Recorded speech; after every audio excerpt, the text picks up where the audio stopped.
Dua kali Sekjen PDIP Hasto Kristianto mengkritik program food estate Presiden Jokowi tak dikerjakan dengan baik oleh pembantunya. Pertanyaannya mengapa PDIP mengkritik lagi program ini meski Presiden Jokowi bulan lalu pernah memberi penjelasan agar program ini diperbaiki. Apakah mungkin ada kaitannya dengan memanasnya kontestasi di Pilpres mendatang?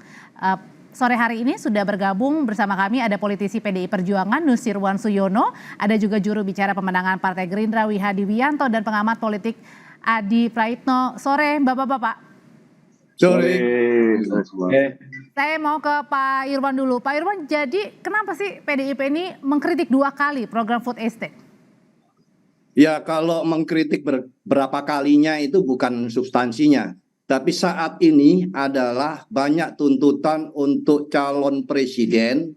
Ini saya terbuka saja, calon presiden saatnya mengungkap gagasan program.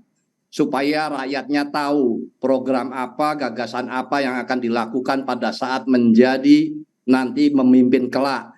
Nah, bersamaan dengan gagasan dan program yang ditampilkan, yang seharusnya sekarang ini ditampilkan, Mas Ganjar Pranowo sudah mengungkap di berbagai forum gagasan dan program apa yang akan dilakukan kelak. Nah, bersamaan dengan program dan gagasan itu tentunya juga harus direkam, juga harus dicatat apa saja yang sudah dikerjakan dan bagaimana hasilnya. Karena kalau hanya sekedar menampilkan program dan gagasan saja tanpa melihat bagaimana yang sudah bisa dikerjakan, itulah yang menjadi problem. Berarti pilihannya itulah yang seharusnya antara program yang ditawarkan dengan apa yang mampu dikerjakan itu bisa sejalan. Jadi ini saya menjawab kenapa itu tadi menyebutnya dua kali. Mungkin kalau perlu ya sekian kali. Tidak apa-apa, ini adalah sebuah forum untuk bisa rakyat itu bisa membaca. Pak Irwan.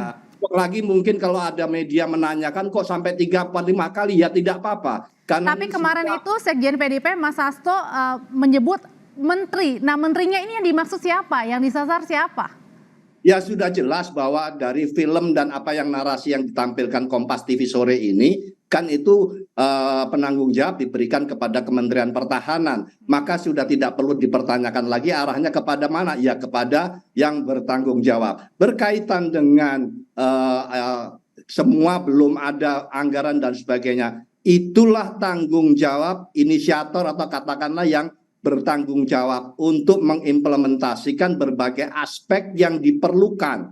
Jadi tidak Jadi pure hanya di Kemenhan atau juga ada di Kementannya? Ya itu semua akan dikoordinasi oleh Kementerian Pertahanan.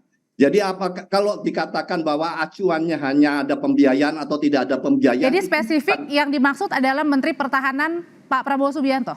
Iya.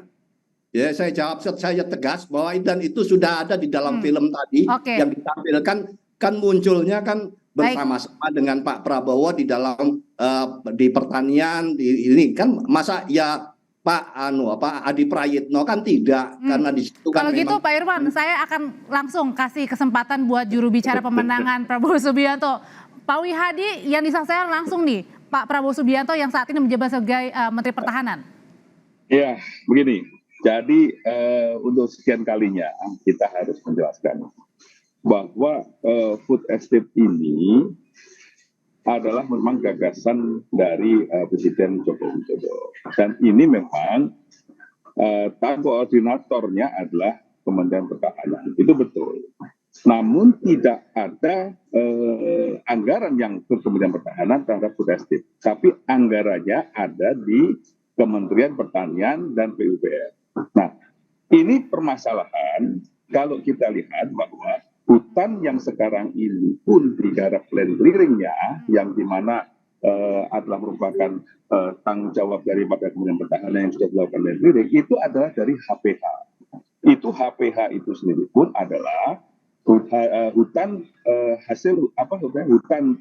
hutan produksi yang memang sudah terbengkalai dan izinnya kita minta dari Kementerian KLH.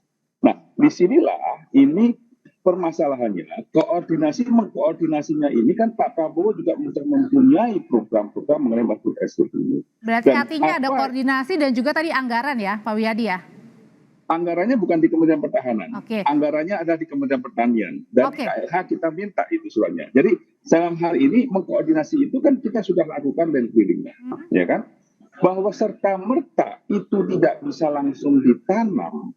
Kita tahu bahwa yang namanya ini bekas hutan dan mesti harus di land clearing dulu. Itu haranya Hadi. dan segala macam secara teknis. Gitu Tapi kan? mengapa kemudian Pak Sekjen PDIP menyebutkan bahwa ada kata-kata perusahaan ini diisi kroni-kroninya? Maksudnya dimaksud apa nih, Pak Wiyadi? Ada perusahaan, saya kira tidak ada perusahaan dalam hal ini karena kroni-kroni yang mana juga kita tidak pernah tahu. Yang ada adalah dilakukan land clearing dulu. Ini baru land clearing, belum ada hasil hasil daripada penanaman itu kita belum lihat. Jadi anggaran juga belum ada. Jadi perusahaan yang mana yang melakukan ini kan jadi tanda tanya bagi kita juga, gitu kan, bahwa sekarang dengan kondisi yang ada sekarang ini sudah di land clearing, kemudian sekarang baru dilakukan demplot, sekian hektar dilakukan demplot setelah adanya land clearing daripada HPH tersebut. Nah, ini kan ada satu proses dan Presiden Jokowi juga menyatakan bahwa yang namanya food estate ini tidak serta-merta langsung jadi butuh sekian puluh tahun. Ya kan? Nah, bisa juga terjadi kegagalan penanaman sekian. Dan Pak Prabowo juga tahu bahwa yang ditanam di situ bukan padi, tapi singkong. Ya kan? Nah, ini sudah memang sudah ada penelitian ke sana. Dan tapi ini ada satu hal yang memang harus dilakukan awal gitu kan. Jadi ini kan proses gitu. Baik, ada prosesnya. Kalau gitu pertanyaan selanjutnya, Mas Adi, ini beneran kritik yang dilontarkan PDIP atau jangan-jangan ada muatan politis di dalamnya menuju Pilpres, Mas Adi?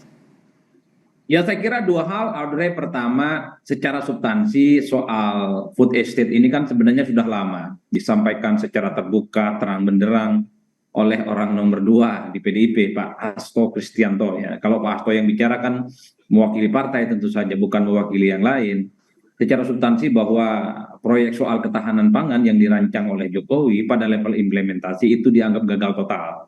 Itu yang sebenarnya disampaikan oleh Pak Hasto di berbagai forum, bahkan di forum-forum diskusi baik yang sifatnya dilakukan oleh para aktivis ataupun di kalangan-kalangan media. Yang kedua, kalau bagi kita yang melihat dari jauh, ini bukan melulu soal hal-hal sifatnya substantif ya, tapi itu pasti dikaitkan dengan Pilpres 2024 yang akan datang, terutama bagaimana misalnya ini serangan secara terbuka, serangan sporadis yang dialamatkan kepada Prabowo Subianto yang saat ini sebagai Menhan yang diberikan mandat untuk mengorganize dan mengkoordinasi supaya food estate ini bisa berjalan secara maksimal dan tuntas. Nah, yang kedua ini yang sebenarnya memantik keributan dalam tanda kutip ya, karena ini dianggap mendowngrade, ini dianggap sebagai bagian dari salah satu celah betapa Pak Prabowo Subianto ketika ditunjuk untuk menghadapi persoalan food estate ini tidak tuntas dan tidak maksimal. Jadi wajar kalau kemudian Pak Hasto saya hitung cukup sering menyampaikan ini sebagai sebuah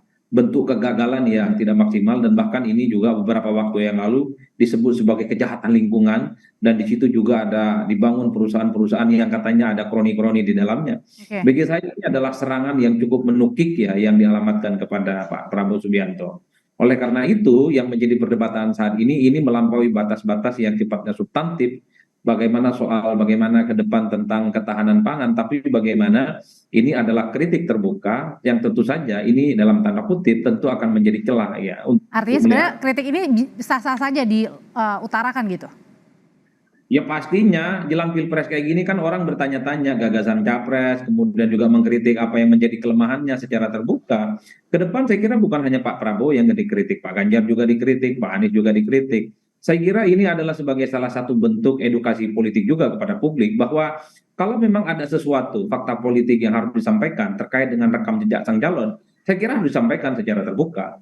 PDIP membuktikan misalnya bahwa food estate itu gagal. Tujuannya adalah untuk mengungkap Pak Prabowo selama jadi Menhan yang dipercaya sebagai figur untuk Mas Adi, dilihatnya kenapa tidak diselesaikan aja secara internal? Ini kan masih dalam koalisi yang sama kan antara PDIP, kemudian juga Pak Prabowo, dan juga ini dari Nasdem pun dari Mas Saroni juga angkat suara begitu. Ya, saya kira ini kan jelang Pilpres semacam ini, semua figur, semua capres, semua kubu sudah ambil ancang masing-masing. satu sisi mengungkapkan sisi yang baik dari masing-masing calon, tapi pada saat yang bersamaan juga menyampaikan kepada publik soal rekam jejaknya yang dianggap tidak tuntas, tidak maksimal, dan tidak efektif dalam melakukan pekerjaan. Jadi food estate ini bagi saya adalah kritik yang disampaikan secara terbuka oleh PDIP khususnya kepada Prabowo Subianto bahwa Pak Prabowo nggak tuntas ketika dipercaya untuk mengemban amanah yang cukup mulia, yaitu soal membangun ketahanan pangan. Apakah ini tidak dibicarakan di dalam? Saya kira sudah selesai pembicaraannya. Ini jelang Pilpres, menuju pemilu di 2024, apapun bisa disampaikan secara terbuka, Audrey. Ini menunjukkan rasa-rasanya sulit untuk menduetkan antara Ganjar dan Prabowo dan Pak Ganjar. Seperti belakangan ini yang muncul kan soal kemungkinan dua poros ini, karena ini menjelaskan betapa komunikasi termasuk soal kebijakan politik yang sudah dilakukan ini sudah tidak titik temu yang kemudian bisa dikomunikasikan. Kami sudah tangkap apa yang disampaikan oleh Mas Adi Praitno. Terima kasih Mas Adi, terima kasih juga Pak Nusirwan, terima kasih Pak Wihadi, sehat selalu Bapak-Bapak. Terima kasih.